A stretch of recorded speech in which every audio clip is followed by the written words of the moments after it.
Y esta historia de fracaso se remite a cuando yo tenía 16 años y empecé a prestar servicio social en comunidades indígenas. Esto es algo que continúo haciendo durante mucho tiempo.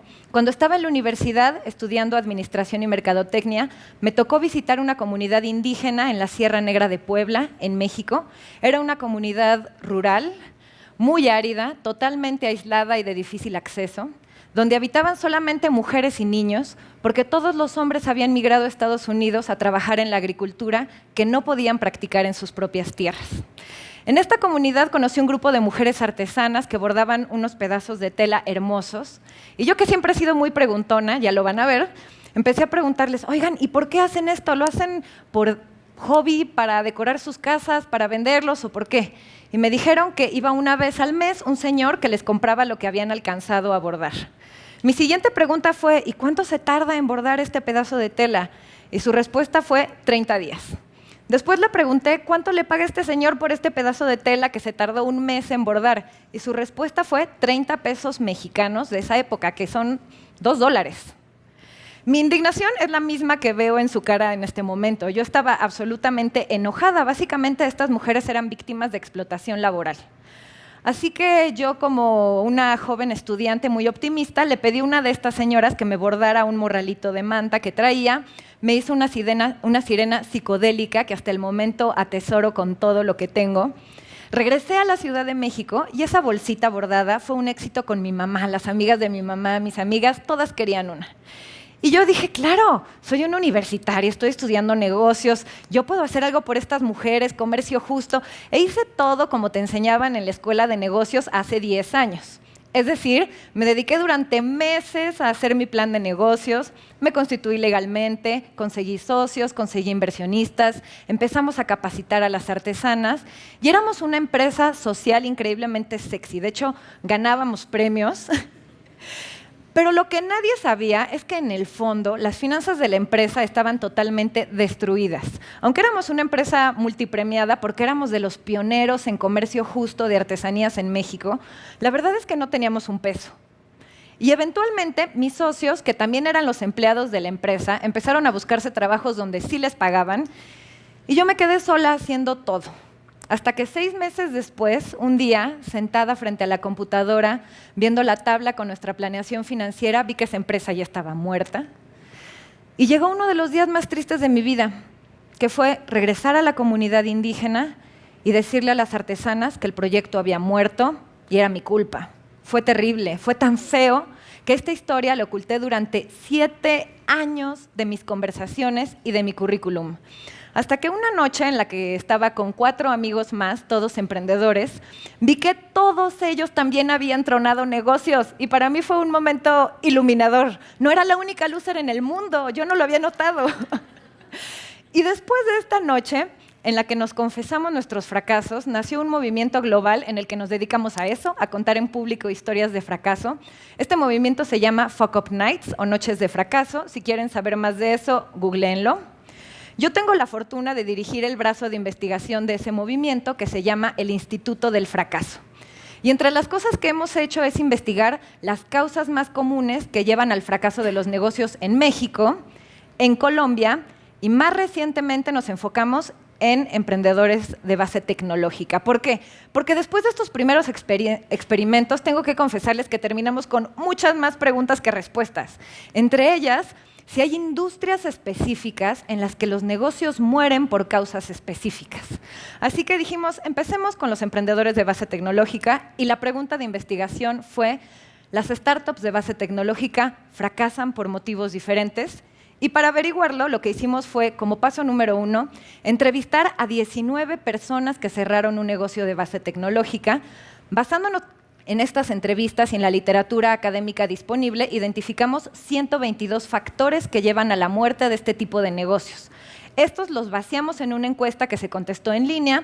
Ustedes saben que muchas veces las encuestas en línea la gente no las toma muy en serio, contesta lo mismo en todos o contesta al azar. Afortunadamente hay metodologías para ver quién no contesta bien la encuesta. Y al final nos quedamos con 64 encuestas que estuvieron bien respondidas y pudimos darle respuesta a la pregunta del millón, que era: ¿por qué fracasan las empresas de base tecnológica? Y les voy a platicar rápidamente las causas más comunes. La causa número 5 es falta de habilidades sociales. Fue muy interesante porque 6 de cada 10 se refirieron a esto como un factor que llevó a la muerte de su negocio. Y 7 de cada 10 dijeron que querer hacer todo solo fue algo que mató su proyecto de base tecnológica. La causa número 4 fue no saber vender. A esto se refirieron 7 de cada 10 encuestados. La causa número 3 fue deficiencias en la estrategia. Aquí se pone interesante la cosa. 6 de cada 10 nos dijeron que un error fue querer hacer todo a corto plazo y 7 de cada 10 se refirieron a no definir un mercado meta y a no tener un plan para retener a sus clientes. Como punto número 2 estuvo la estimación incorrecta del tiempo y el esfuerzo que se necesitaba y como punto número 1 estuvo la falta de preparación para emprender. De hecho, fue muy interesante que la mitad de los encuestados nos dijeron, yo fui educado para trabajar en una empresa, no para poner mi propia empresa. Y esto fue también recurrente durante la parte cualitativa, durante las entrevistas.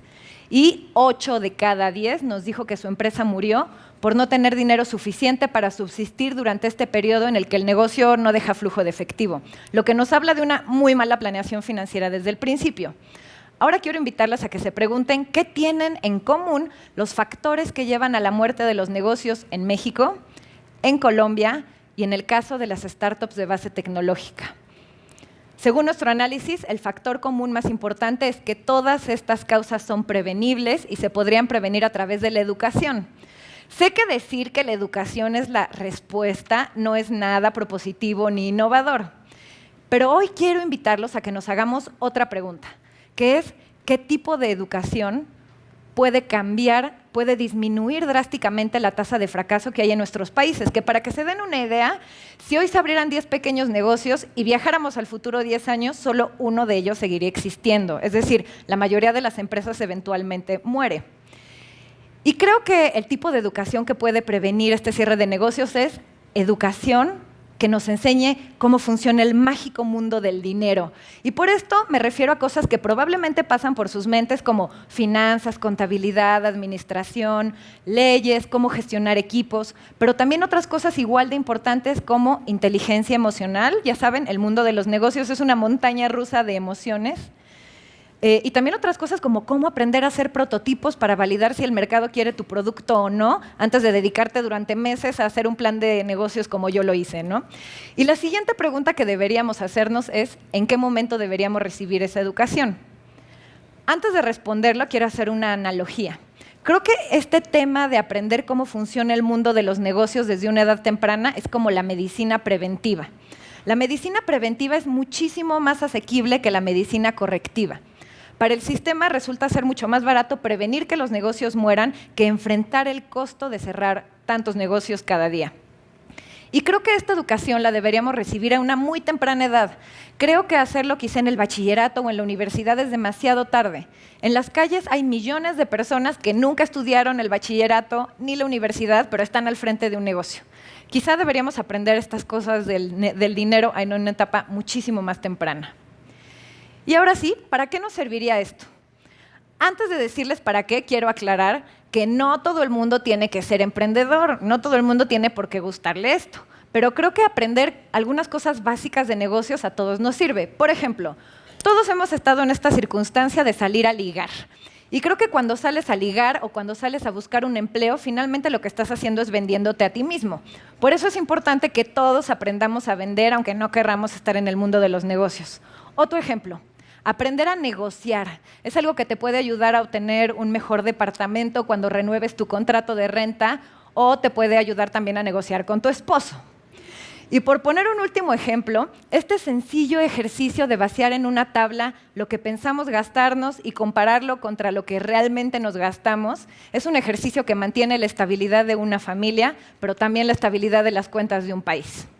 Y para aquellos que aún siguen escépticos de este tema de por qué tenemos que aprender de negocios a una edad tan temprana, les quiero contar dos historias. La primera es de Gesell Lau. Ella es una diseñadora de modas mexicana. Aquí está contando su historia en Fuck Up Nights. Y ella narra la historia de cuando se fue a Italia a estudiar diseño de modas y se dio cuenta que en la escuela no estaba aprendiendo mucho. Entonces abandonó la escuela y con el dinero que le quedaba para pagar su colegiatura se compró una máquina de coser y empezó su negocio de confección de leotardos.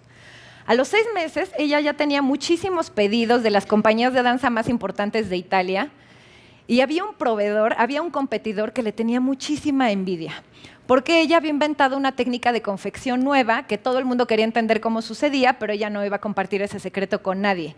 Y como no quiso compartírselo al competidor, el competidor la denunció porque ella no estaba dada de alta en el padrón de artesanos de Italia.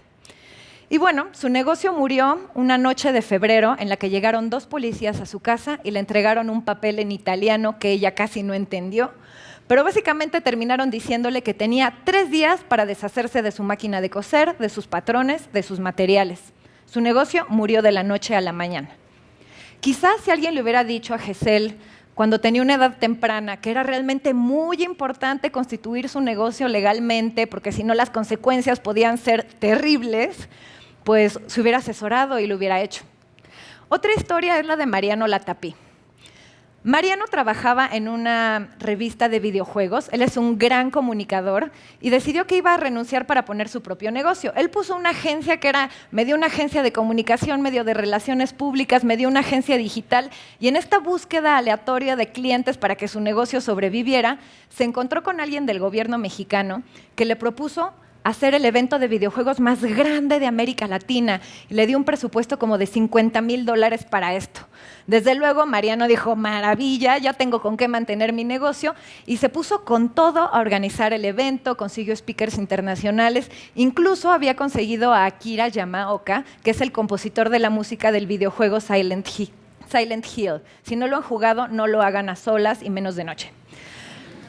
Pero bueno, ¿qué resultó con Mariano? Ya todo estaba anunciado en redes sociales y cuando llegó el punto de comprar los vuelos de los speakers internacionales y empezar a pagarle a proveedores, se dio cuenta que ese dinero que le habían prometido nunca cayó en la cuenta de banco de su empresa, el contacto de gobierno estaba desaparecido y básicamente ya no había nada que hacer. Mariano decidió rescatar la parte más importante del evento, que era la parte de la música, para conservar a los pocos patrocinadores que se quedaron.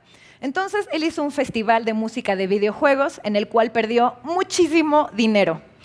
Quizás si alguien le hubiera dicho a Mariano, que es un comunicador, algunas cosas importantes a una edad temprana, él hubiera cometido menos errores. Por ejemplo, no empieces un negocio sin tener muy claro a qué se va a dedicar.